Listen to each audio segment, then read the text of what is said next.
Today we're going to learn how to pot up seedlings. You're going to put them in a larger pot,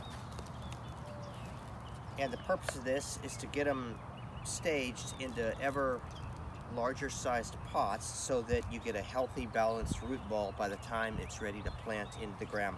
So we're going to start with a very inexpensive pot. This is left over from some purchase at the nursery. You'll see it's got good drainage on the bottom. That generally is pretty important. You could use a bucket or a appropriately sized cup or anything you wanted, but you do want to poke some holes in something like that. Most of the species we're dealing with in our area are not going to like to stay sodden in the soil, so you do want some drainage in it. Okay, so we've got our seedling. Pretty standard. It's a little tall as far as seedlings go, but you can see the shape. See how the root ball here is squared? It's been in a container. Sometimes these are bare roots.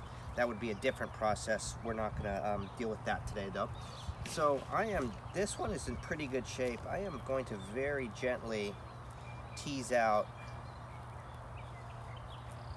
a few of these smaller roots so that I don't carry over this shape into the next pot, and that the next larger root ball doesn't end up squared off like that.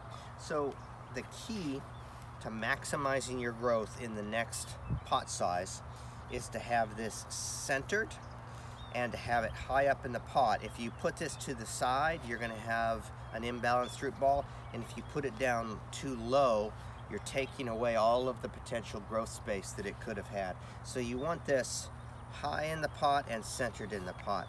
This is often easier with two people. I'll do it by myself here for you. So we're going to take, and I'm going to put some dirt in there. And this is, you don't need expensive dirt.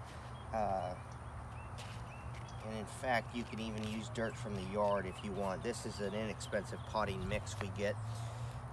So I'm gonna see how I did there. I'm still a little low, okay? So I want this to be about at the edge of the rim of the pot, okay? So there's a natural flare to where these root balls start creating woody roots, and here's my highest woody root there, and I want that to be right about at the edge of the pot. Now you need to remember that as this tree grows, it's going to take the mass created up here in the wood is being created from mineral content and mass taken out of the soil. They also settle and the dirt tends to get compacted, so the root ball can end up lower in the pot than you intended. So you want to err on the side of caution and go high on these. You're also, over time, you potentially adding material onto the top, so these things can get buried. So I want it right about there. I've got it centered right in the pot. Now I'm just going to start filling in with it centered. Gently tucking that in with my fingers. You don't need to compact it really hard. Now if you're a little low, it's not a big deal. It's not going to kill the tree, but again, you're not maximizing your size of your root ball relative to the pot. Okay, so I've got that centered. I've got it relatively high up. Now the next step we want is important. It's important that this stay centered and this stay straight. If you want a quality tree that you can plant anywhere you want when the time comes, you need to keep this straight. We're going to need to prune it. It's going to need to be presentable. If this is not kept straight via pruning and via staking, this is going to grow in different directions, and it's not going to be a good tree to give out to the public. So we're going to do a couple things to take care of that. We have some small bamboo here. I'm going to go, the bamboo naturally tapers to a point. I'm going to go the pointy side, the narrower side down. I'm going to stick that right in there. I'm going to take some arbor tape here, and you can use anything. You can use string or anything you want. You're not doing this real tight. A lot of people won't have this at home. So I'm going to start down here. And different people do this in different ways. I like to do mine loosely. Give it a little room to move. You don't want this to be so tight that it doesn't move at all. Movement from wind and that stimulation, that energy transferred down to the root ball, that stimulation is going to cause hormone production, which causes root growth. So if this doesn't move at all, the tree, so to speak, thinks that it is much more stable and has a bigger root ball than it is. When you get a little bit of movement in there, the tree will grow more roots more quickly. So I'm going to keep, you can see there's a finger so of space in between that. Now I'm going to just go right on up.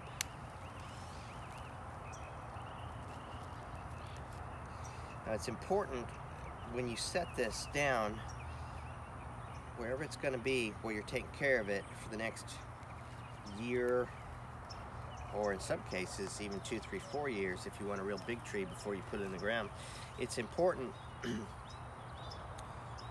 that you recognize that this tree is going to grow in relation to the sunlight and the structure around it. So you may get a tree that wants to start going off to the sun. The easiest way to deal with that, of course, is just to rotate your tree. Do one more up top. Now it's crucial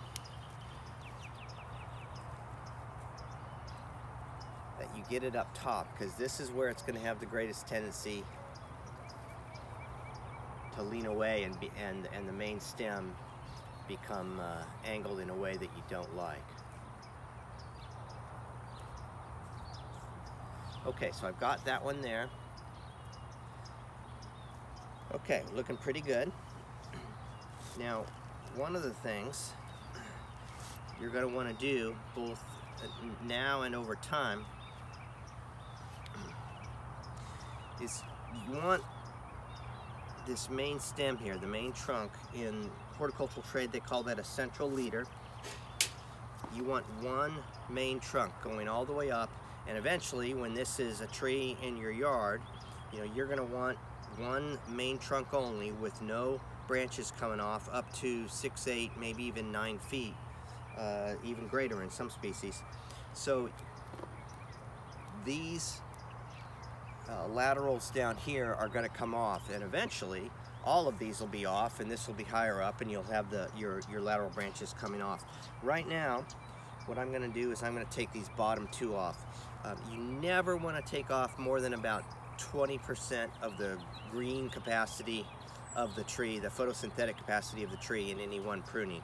So this one here, what I do with real young sprouts like this, you can see it's growing up this way. I just take my thumb and I gently go down and I'll bend that down, and they'll often come right off. And if they don't come off, you've got a good break that is in the natural place where that should come off.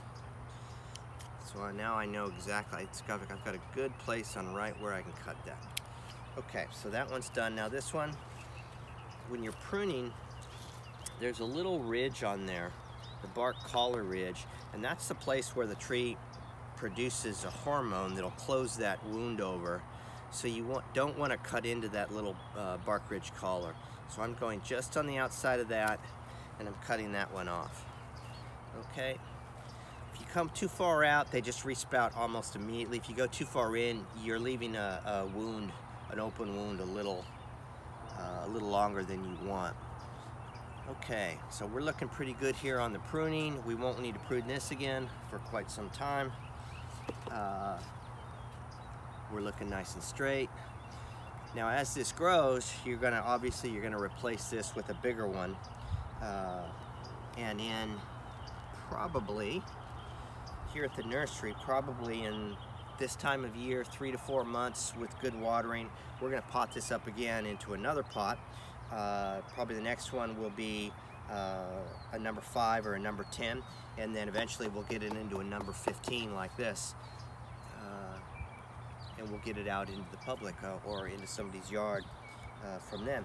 Other than that, we're good to go. Again, you see we're centered, we're high up in the pot, we've got at least 3 good points of attachment with some room to move still.